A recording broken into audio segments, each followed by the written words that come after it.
ఒకప్పుడు ఎలా ఉండేది, ఇప్పుడు ఎలా ఉంది?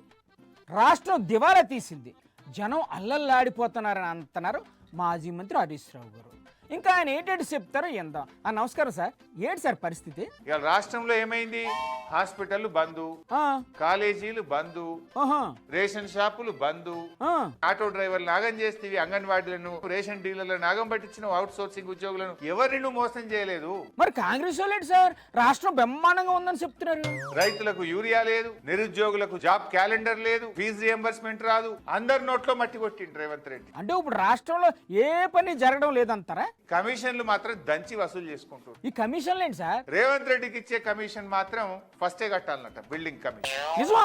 రిబేట్ లేదు, సబ్సిడీ లేదు, ఇన్స్టాల్మెంట్ లేదు. అయితే ఇప్పుడు మీరు ఏట అంటారు సార్? నీకు పోగాలని దగ్గర పడ్డది. అయ్యో ఏంటి సార్ ఏట మాటలు?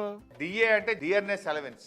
అవును, డిఎన్ఎస్ అలవెన్స్ ని షార్ట్ గా డిఏ అంటారు. కానీ రేవంత్ రెడ్డి దానికి కొత్త డెఫినేషన్ ఇచ్చిండు. ఏట కొత్త డెఫినేషన్? డిఏ అంటే డోంట్ ఆస్క్. డోంట్ ఆస్క్ అంటే ఏంటి సార్? ఎవరు డిఏ అడిగేదే లేదు, ఇక డోంట్ ఆస్క్ అంటుండగా. మీరు ఇలాగే మాట్లాడితే డోంట్ టాక్ అని అంటారు సార్, జాగ్రత్త. వచ్చే అసెంబ్లీ ఎన్నికల్లో తాను పోటీ చేయనని బాంబు పేల్చారు కాంగ్రెస్ పార్టీ సీనియర్ నాయకులు జగ్గారెడ్డి గారు. తనకు బదులుగా పోటీ చేయబో క్యాండిడేట్ని కూడా పరిచయం చేశారు. ఆ క్యాండిడేట్ ఎవరో కాదు, ఆళ్ళ మేడం గోరే. నమస్కారం సార్. ఇంకా అసెంబ్లీ ఎలక్షన్ 3 సంవత్సరాలు ఉన్నాయి. ఇంకా 3 ఏళ్ళు ఉంది కదా, తొందర ఏంటి ఉంది? తొందర ఏం లేదు. మరి ఈ 3 ఏళ్ళు కాంగ్రెస్ గవర్నమెంట్ ఉంటది. 3 ఏళ్ల తర్వాత ఈమె పూర్తి బాధ్యత అప్పచెప్తున్నా. ఏం బాధ్యతలు అప్పగిస్తున్నారు సార్ మేడం గారికి? నెక్స్ట్ ఎలక్షన్లకు ఈమెనే ఎమ్మెల్యే క్యాండిడేట్ గా. ఓహో, అంటే నన్ను జరిగిపోండి అని అర్థమా? అబ్బే అలా ఎందుకంటాం సార్? మరి ఓ అన్నారేంది మరి? మీరు అలా సడన్ గా షాక్ ఇచ్చేసరికి ఏమనాలో తెలియక ఓ అన్నాం సార్. సరే, అయితే వచ్చే ఎలక్షన్ కి మేడం గారికి ఓట్లు ఏమంటారు, అంతే కదా? నేను ఓట్లు అడుగుతలే. మరి ఏడు చెప్పదలుచుకున్నారు మీరు?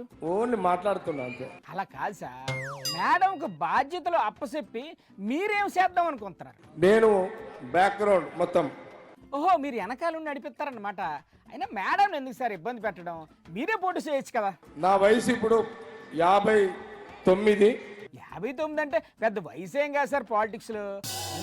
మీ పార్టీలో 70 ఏళ్ల వయసు ఉన్న వాళ్ళు కూడా యువ నాయకుల కింద లెక్క సార్. మీరే పోటీ చేయండి సార్. నేను ఒక 10 ఏళ్ల తర్వాత మళ్ళీ పోటీ చేస్తా, ఇప్పుడే పోటీ చేయాలి. ఇంక మీరు డిసైడ్ అయిన తర్వాత చెప్పేది ఏంటి ఉంది, అలాగే కానివ్వండి.